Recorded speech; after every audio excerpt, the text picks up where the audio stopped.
Hello, welcome to embroidery tutorial part 8 അല്ലേ? അതെ. അപ്പോൾ ഇന്നത്തെ 12ാമത്തെ സ്റ്റിച്ചിൻ്റെ പേരെന്ന് പറയുന്നത് ബട്ടൺ ഹോൾ സ്റ്റിച്ചാണ്. ഏതാനും എല്ലാവരും ആഗ്രഹിച്ചിരുന്ന ഒരു സ്റ്റിച്ചാണ് ഇത് കേട്ടോ. ഞാൻ ഒത്തിരി ആഗ്രഹിച്ചൊരു സ്റ്റിച്ചാണിത്. അതിന് നമുക്കൊരു റൗണ്ട് വേണം. റൗണ്ടിന് നമുക്ക് എന്തെങ്കിലുമൊക്കെ മൂടിയായാലും മതി, പക്ഷെ വലുത് പറ്റത്തില്ല കേട്ടോ. ചെറുതാവും തോറും അതിൻ്റെ ഭംഗി കൂടും. എൻ്റെ കയ്യിൽ കിട്ടിയത് എൻ്റെ ചാവിയായിരുന്നു, എൻ്റെ 2 വീലറിൻ്റെ ചാവിയായിരുന്നു. ഒന്നും നോക്കില്ല, അത് തന്നെ ഞാൻ എടുത്തിട്ട് അങ്ങ് റൗണ്ട് ചെയ്തു. എന്നിട്ട് സെൻറ്ററിലോട്ടൊരു ഡോട്ട് ഇട്ട് കൊടുക്കണം. അവിടെ നിന്നാണ് നമ്മൾ കുത്തി എടുക്കേണ്ടത് കേട്ടോ. പിന്നീടോ എംബ്രോയ്ഡറിക്ക് നമ്മൾ യൂസ് ആക്കുന്ന നോർമൽ സൂചി തന്നെയാണ് കേട്ടോ. കുറച്ച് വലിയ ഹോളുള്ള ഒരു സൂചി തന്നെ ഉള്ളൂ കേട്ടോ. അപ്പോൾ നമ്മൾ ഈ സ്റ്റിച്ച് ചെയ്യുമ്പോൾ നമ്മൾ അടിയിൽ നിന്ന് കുത്തി എടുക്കേണ്ടത് എവിടെ നിന്നറിയാം. ഞാനിപ്പോൾ സൂചി വെച്ച് കാണിക്കുന്നില്ലേ, അവിടെയാണ് നമ്മൾ കുത്തി എടുക്കേണ്ടത് കേട്ടോ. അപ്പോൾ അടിയിൽ നിന്ന് സൂചി കുത്തി വെളിയിലോട്ട് എടുക്കുക. ശേഷം നമ്മൾ ഈ കുത്തിട്ട് കിടക്കുന്നില്ലയോ, ആ ഡോട്ടിൽ കുത്തി അതിൻ്റെ തൊട്ടെടുത്തിട്ട് ഒരു അല്പം ഗ്യാപ്പ് വിട്ടിട്ട് നമ്മൾ കുത്തി എടുത്തിട്ട് ഞാൻ കാണിച്ചിരിക്കുന്ന പോലെ നൂല് സൂചിൻ്റെ അടിയിലൂടെ എടുത്തിട്ട് സൂചി പൊക്കിയെടുക്കുക കേട്ടോ.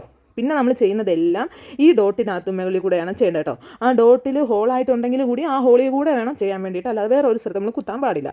അപ്പോൾ ഗ്യാപ്പ് എല്ലാം പ്രത്യേകം ശ്രദ്ധിക്കേണ്ടത്, എല്ലാം ഒരേ ഗ്യാപ്പായിരിക്കണം. അളവായിരുന്നാൽ കാണാൻ നല്ല ഭംഗി ഉണ്ടായിരിക്കും കേട്ടോ. അപ്പോൾ ഒരെണ്ണം ചെറുത് ഒരെണ്ണം വലുതായിരുന്നാൽ നമുക്കത് കാണാൻ വലിയ രസമൊന്നും ഉണ്ടാകത്തില്ല. അതുകൊണ്ടാണ് കേട്ടോ അങ്ങനെ പറഞ്ഞേ.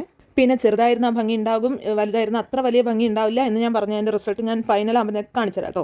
അത് കണ്ടാൽ തന്നെ നിങ്ങൾക്ക് തന്നെ അത് മനസ്സിലാവും. പിന്നെ നമുക്ക് ഇതിൻ്റെ ചുറ്റും നമുക്ക് എന്താണെന്നറിയാമോ, ഈ കട്ട് ബീഡ്സ് ഒക്കെ നമുക്ക് സെറ്റ് ചെയ്ത് കൊടുക്കാം. പിന്നെ ഈ ഓരോ സൂചി കുത്തി നമ്മൾ അടുത്ത ഭാഗത്തോട്ട് ഇടുന്നില്ലയോ, അപ്പോൾ നമുക്ക് അവിടെ തന്നെ നമുക്ക് എന്ത് ചെയ്യാം, സീക്വൻസ് ഒക്കെ വെച്ച് കൊടുക്കാം. അങ്ങനെ നമുക്ക് ഇത് നല്ല രീതിക്ക് ഡെക്കറേറ്റ് ചെയ്തെടുക്കാം കേട്ടോ. ഞാൻ ഇത് ഒത്തിരി ആഗ്രഹിച്ചൊരു സ്റ്റിച്ച് എന്ന് പറയാൻ മെയിൻ റീസൺ തന്നെ ഇത് ഞാൻ കുറേയൊക്കെ നാളുകൊണ്ട് പഠിക്കണമെന്ന് ഒത്തിരി വിചാരിച്ചിട്ട് എന്നെ കൊണ്ട് പറ്റാത്തൊരു സ്റ്റിച്ചായിരുന്നു ഇത് കേട്ടോ. പിന്നെ ഇപ്പം കാണിക്കുന്നത് എന്താണെന്ന് വെച്ചാൽ, നമുക്ക് ഏതൊരു സ്റ്റിച്ച് നമ്മൾ എടുത്താലും അതിൻ്റെ അവസാനം, അതായത് ഒരു നടുഭാഗം എത്തുമ്പോൾ നമ്മുടെ സ്റ്റിച്ച് നൂല് തീർന്നു പോകുകയാണെങ്കിൽ ഞാൻ ഇപ്പം കാണിച്ചിരിക്കുന്നില്ലയോ, നമ്മൾ ചെയ്ത സ്റ്റിച്ചിൻ്റെ പുറത്തൂടെ അതിൻ്റെ വെളിയിലൂടെ വേണം നമ്മൾ സൂചി കുത്തി അടിയിലോട്ട് എടുത്തിട്ട് നമ്മൾ ഇങ്ങനെ കെട്ടിയിട്ട് കൊടുക്കാനായിട്ട് കേട്ടോ. അപ്പോൾ അതവിടെ ലോക്കായിട്ട് അങ്ങ് നിന്നോളും. പിന്നെ അതിനുശേഷം നെക്സ്റ്റ് നമ്മൾ സൂചിയിൽ നൂല് കോർക്കുക. സൂചിയിൽ നൂല് കോർക്കുമ്പോൾ എന്ത് ചെയ്യണമെന്ന് അറിയാമോ, നൂലിൽ കുറച്ച് വെള്ളം കൊണ്ട് കയ്യിൽ വെള്ളം തട്ടിയിട്ട് നൂലൊന്ന് നന്നായിട്ടൊന്ന് ഷാർപ്പ് ചെയ്ത് കൊടുക്കും. അപ്പോൾ നമ്മൾ നൂല് നല്ല രീതിക്ക് സൂചിക്കകത്ത് കയറും കേട്ടോ. പിന്നെ ശേഷം നമ്മൾ സ്റ്റിച്ച് എടുക്കേണ്ടത്, ആ സ്റ്റിച്ച് നമ്മളിപ്പോൾ എവിടെയാണോ നിർത്തിയത്, നമ്മൾ എവിടെ കുത്തി താഴോട്ട് ഇറക്കി അതിന് മുമ്പ് നമ്മൾ നിർത്തിയ ഒരു സ്ഥലമില്ലയോ, അവിടെ വേണം നമ്മൾ സ്റ്റിച്ച് വീണ്ടും തുടങ്ങാനായിട്ട് കേട്ടോ. എന്നിട്ട് നമ്മൾ ആ സ്റ്റിച്ച് ഫുള്ളും ഫില്ല് ചെയ്തെടുക്കുക.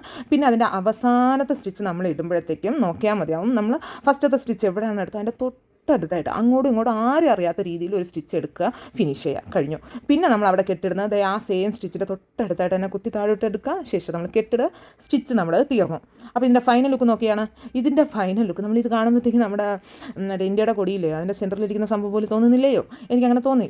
പക്ഷേ സംഭവം എന്താണെന്ന് വെച്ചാൽ, ഇത് നമ്മൾ ഡെക്കറേറ്റ് ചെയ്യുമ്പോഴാണ് ഇതിൻ്റെ യഥാർത്ഥ റിസൾട്ട് കാണാൻ പറ്റുന്നത്. പക്ഷേ അതല്ല, ഇതിൻ്റെ അടുപ്പിച്ച് വരുന്ന സ്റ്റിച്ച് ഉണ്ട്. അപ്പോൾ നമ്മൾ ഓരോ ഡ്രസ്സിൽ സ്റ്റിച്ച് ചെയ്യുമ്പോഴത്തേക്കും ഒരു ഗ്യാപ്പുള്ള സ്റ്റിച്ച്, ഒരു അടുപ്പിച്ച് വരുന്ന സ്റ്റിച്ചൊക്കെ നമ്മൾ ചെയ്യുമ്പോഴത്തേക്കും കാണാൻ നല്ല രസമുണ്ടായിരിക്കും. അതുമില്ലാണ്ട് ഇത് ഇത്രയും വലിപ്പം വേണ്ട എന്നാണ് ഞാൻ ഉദ്ദേശിച്ചത്. എൻ്റെ ഒരു പേഴ്സണൽ ഒപ്പീനിയനാണ് പറഞ്ഞത്. ഇതും നല്ല ഭംഗിയാണോ, എനിക്ക് ഒത്തിരി ഇഷ്ടപ്പെട്ടു. അപ്പോൾ നിങ്ങൾക്ക് ഇഷ്ടപ്പെട്ടാൽ ലൈക്ക്, ഷെയർ, സബ്സ്ക്രൈബ് ചെയ്യാൻ മറക്കരുത്. എന്നാൽ ഓക്കെ, ബൈ.